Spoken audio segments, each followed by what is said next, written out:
Dharma Jewel Platform. Sutra. With the commentary of Tripitaka Master Hua. English translation by the Buddhist text. Translation Society. Buddhist Text Translation Society Dharma Realm. Buddhist University Dharma Realm Buddhist Association Burlingame, California, USA. Chapter 3. Doubts and Questions. Sutra. One day, Magistrate Wei arranged a great vegetarian feast on behalf of the Master. Commentary.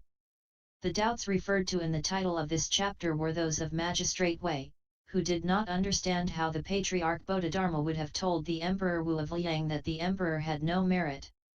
Therefore the magistrate questioned the Sixth Patriarch about it. The magistrate invited the Master to a great vegetarian feast. All the Bhikshus, laymen, Taoists, scholars, officials, and common people were invited to the meatless meal. Politicians like to eat meat, but because Magistrate Wei propagated the Buddhadharma, he invited them all to a vegetarian meal. Great means that many people attended. In China, the 1,000-monk vegetarian feast occurs when 1,000 bhikshus are invited to have a meal. Among 1,000 monks, there is sure to be one Arhat, so making offerings to 1,000 bhikshus is making offerings to one Arhat. Which one is the Arhat? No one knows. If you knew, you would just make offerings to the Arhat and not to the 1,000 bhikshus. This great feast, however, was an offering to not just 1,000 bhikshus, I believe it was to 10,000. The banquet was held on behalf of the Sixth Patriarch. As one who had left home, the Master himself could not invite people to lunch. Laymen made offerings to those who have left home, those who have left home do not make offerings to laymen. Recently, I said to a visitor from Hong Kong, remember, lay people make offerings to the Bodhimanda, protect and support the triple jewel. Do not be supported by the triple jewel. She replied, I have never in my life heard a good knowing advisor speak such honest words to me. This certainly has changed me. When I return, I will be different from what I was before. Magistrate Wei was the Sixth Patriarch's disciple, and he wished to cause everyone to recognize and believe in his master. He invited them to eat vegetarian food, because it is said, if you want to lead them to the Buddha's wisdom, first you ought to give them something good to eat. In fact, one definition of the word people goes, people, when they eat, they're happy. If you feed them well, they can't forget it. Ah, they say, I've got to go listen to some more sutra lectures. They come time after time to get what they want, not dharma, but good food. They eat and soon, when they hear the dharma, they say, the dharma tastes even better than these vegetables. And then they don't run away. Magistrate Wei understood human nature. He arranged this feast on behalf of his master. He did not do it for himself, saying, look at me, making great offerings to the triple jewel. He was not seeking notoriety. He probably used the technique used at today's $500 plate fundraising dinners. We are going to build Nanhua Temple, he probably said. You should donate $5,000, or perhaps $50,000. Because the assembly was held for the purpose of building a temple, the magistrate asked the Master about the merit and virtue of Emperor Wu, the great Liang dynasty emperor who built many temples and gave sanction to many monks who left home. Sutra. After the meal, the magistrate asked the Master to take his seat. Together with officials, scholars, and the assembly, he bowed reverently and asked, your disciple has heard the High Master explain the Dharma. It is truly inconceivable. I now have a few doubts and hope you will be compassionate and resolve them for me. The Master said, if you have any doubts, please ask me and I will explain. The Honorable Wei said, is not what the Master speaks the same as the doctrine of Bodhidharma? The Master replied, it is. The magistrate asked, your disciple has heard that when Bodhidharma first instructed the Emperor Wu of Liang, the Emperor asked him, all my life I have built temples, given sanction to the Sangha, practiced giving, and arranged vegetarian feasts. What merit and virtue have I gained? Bodhidharma said, there was actually no merit and virtue. I, your disciple, have not yet understood this principle and hope that the High Master will explain it. Commentary. Magistrate Wei represented the entire assembly in requesting the Dharma. He was extremely respectful, stern, and upright in his bearing. He didn't dare laugh or cry. The magistrate had some small doubts, not big problems. He asked the master to bestow great compassion on him. Please resolve my little problem, because there are a few things I simply do not understand. Honorable is a term of great respect. The magistrate was called honorable because he was a high-ranking official. When my disciples go to Taiwan to take the precepts, they should call the old cultivators, the Bhikshus, honorable. Honor them once and they will be delighted. If you do not honor them, they will say, this newly precepted one is extremely disrespectful. The magistrate asked, don't you explain the same principle as Bodhidharma? The Sixth Patriarch said, yes, I do. It is the mind-to-mind seal transmitted by Bodhidharma, the direct pointing to the mind to see the nature and realize Buddhahood. The magistrate said, I have heard that when Bodhidharma went to Nanqing to convert the Emperor Wu of the Liang dynasty, the emperor told him, I have built many temples. The Emperor Wu of Liang spent his entire life building temples. He allowed many Bhikshus to leave home and he made offerings of food and shelter to them. He would bow to anyone who left home. Wasn't this good? He gave the wealth of his country to the poor and arranged many vegetarian feasts. What merit and virtue have I gained? He asked. Emperor Wu had to be number one in everything. Therefore, when he met Patriarch Bodhidharma, he did not seek the Dharma, he sought Bodhidharma's praise instead. He wanted Bodhidharma to give him a high hat. He was afraid that Bodhidharma might not know of his merit and so he introduced himself, saying, look at me. I have built hundreds of temples to house thousands of monks, all of whom left home under my official sanction. What kind of merit have I gained? What he meant was, look at me. I am an emperor unlike all others. Everything I do is good and meritorious. He didn't seek the Dharma to end birth and death, he wanted to put himself on display instead. This is like a certain Dharma protector who says, do you know me? I am the greatest, strongest Dharma protector. I give all my money to the triple jewel. In fact, the money he uses to play around with women is several thousand times greater than the money he gives to the triple jewel, but he says he gives it all to the triple jewel. Isn't this perverse? He never speaks about the money he squanders all over heaven and earth, but when he gives $1 to the temple, he says, I gave $1 to the temple. Do you know that? He is certainly the Emperor Wu's disciple. With his merit and virtue he too can be an emperor someday.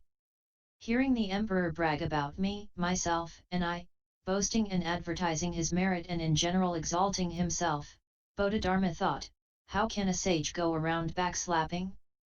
How can I agree with him? Ordinary people would have said to the emperor, oh yes. Yes. Your merit is indeed great. No one in the world can match it. Bodhidharma was a patriarch. He could not possibly have indulged in such behavior, and so he said, no merit. Totally without merit. Sutra. The master said, there actually was no merit and virtue. Do not doubt the words of a sage. Emperor Wu of Liang's mind was wrong, he did not know the right Dharma. Building temples and giving sanction to the Sangha, practicing giving and arranging vegetarian feasts is called seeking blessings. Do not mistake blessings for merit and virtue. Merit and virtue are in the Dharma body, not in the cultivation of blessings. The Master said further, seeing your own nature is merit, and equanimity is virtue.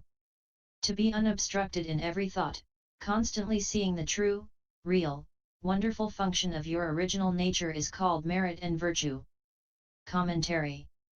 The Sixth Patriarch replied, do not doubt the sage's words. There really was no merit and virtue.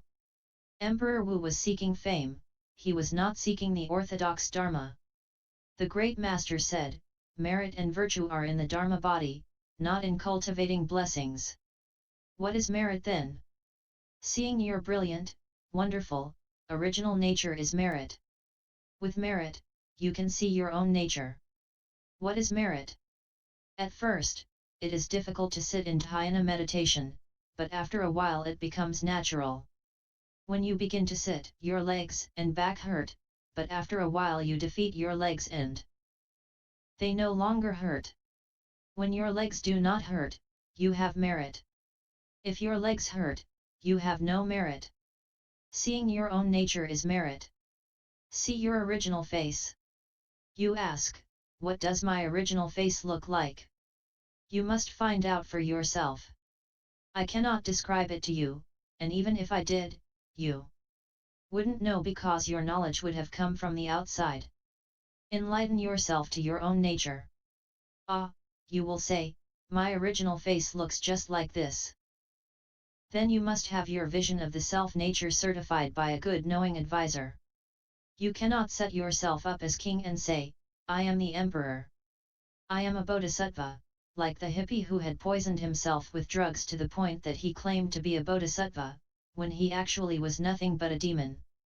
Equanimity is virtue. Without selfishness, everything is equal. There is no prejudice or partiality. If you are fair, just, and open-minded, you have virtue. To be unobstructed in every thought. If you are obstructed, your thoughts flow here, stop there, and become attached. Obstruction means attachment. If you are not obstructed, you can always see your original nature. As the Sixth Patriarch said when he was enlightened, how surprising that the self-nature is originally pure in itself. How surprising that the self-nature is originally unmoving. How surprising that the self-nature is originally not produced or destroyed. How surprising that the self-nature is so inconceivable. This is to constantly see the true, real, wonderful function. It is called merit and virtue. If you do not seek within yourself, but give sanction to bhikshus, build temples, and give to the poor instead, you accumulate blessings. Blessings, however, are not merit and virtue. You should perfect your own merit and virtue just as the Buddhas have done. Sutra. Inner humility is merit and the outer practice of reverence is virtue. Your self-nature establishing the 10,000 dharmas is merit and the mind substance separate from thought is virtue. Not being separate from the self-nature is merit, and the correct use of the undefiled self-nature is virtue. If you seek the merit and virtue of the Dharma body, simply act according to these principles, for this is true merit and virtue.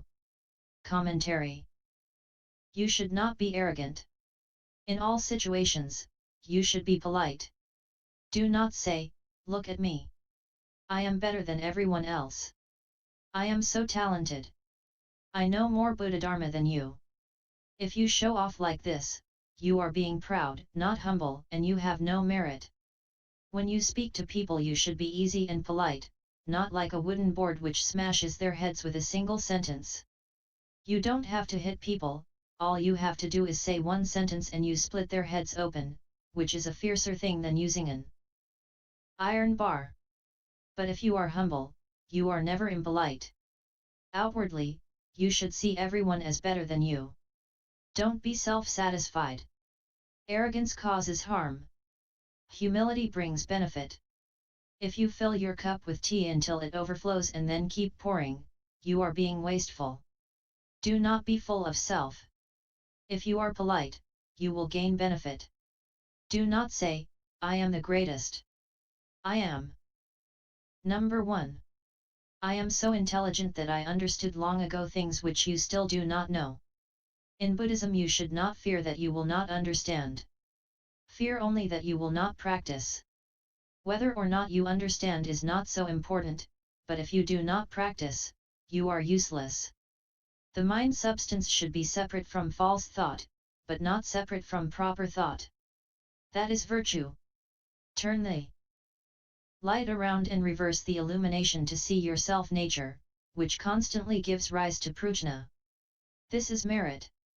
In unimpeded, limitless transformation, the correct use of the self-nature enables you to do whatever you wish while never doing unclean things. If you are seeking the Dharma body, you should act in accord with these principles, because it is by means of such merit and virtue that the Dharma body is realized. Sutra. Those who cultivate merit and virtue in their thoughts do not slight others, but always respect them. Those who slight others and do not cut off the me and mine are without merit. The vain and unreal self-nature is without virtue, because of the me and mine, because of the greatness of the self, and because of the constant slighting of others. Commentary.